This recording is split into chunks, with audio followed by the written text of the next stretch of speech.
The note was on my door when I got home from work. Meter reader access required 5 to 7 p.m. Please ensure interior basement access is clear. Standard stuff. I'd forgotten it was our neighborhood's quarterly reading. At 5:15, the doorbell rang. He stood on my porch in a crisp, light blue utility uniform. His name tag read G. Ellis. He was older, with silver hair and glasses, holding a rugged tablet. "Water meter," he said, his smile polite but not reaching his eyes. I led him through the house to the basement door. "Down the stairs. It's in the corner near the furnace," I said. He didn't move. He looked past me into the living room. "You've rearranged the sofa. It's better by the window. Less of a draft from the old chimney flue." My skin prickled. I had moved the couch just last weekend.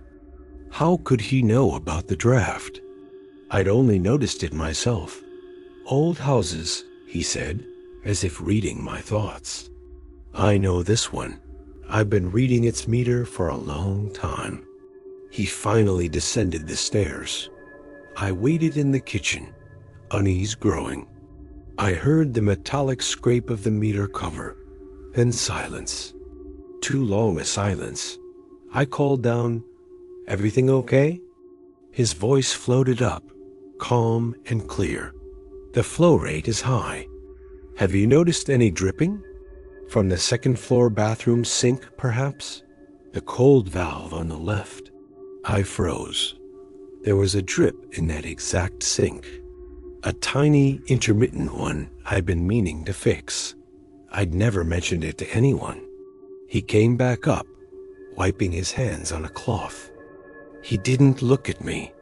He looked at the walls, the ceiling, as if inspecting. "You should replace the washer in that sink. The previous owner, Mr. Henderson, he let the little things go too. That's why the stains spread in the master bedroom ceiling." My blood went cold. There was a faint water stain on the bedroom ceiling, painted over before I bought the house. I'd found it during renovation. The seller's name was Henderson. "How do you know all this?" I asked, my voice tighter than I intended. He finally looked at me, his gaze steady behind his glasses. "It's all in the water, ma'am.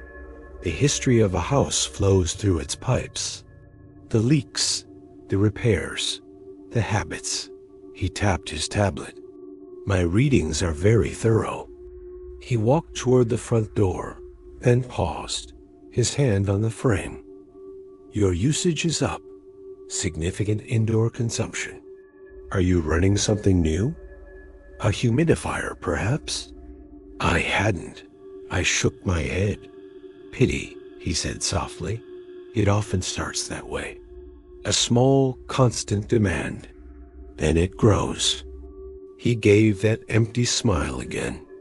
"I'll be back in 3 months. The next reading is always the most telling." He left, closing the door gently behind him. I locked it, my heart racing. I went straight to the basement.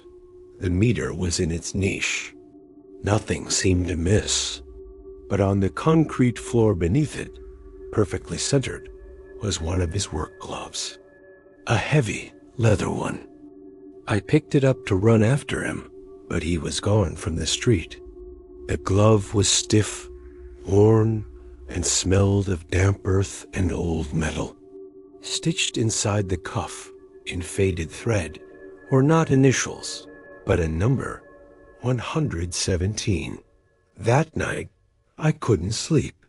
I Googled our water utility, looking for a worker named Ellis. Nothing. I searched the number 117. It led me to a digitized archive of our city's old public works department. A payroll ledger from 1972, an entry for a groundsman and meter reader, Gerald Ellis. Employee ID 117. Deceased in service, October 1972. Cause: trapped in a basement flood during a meter inspection.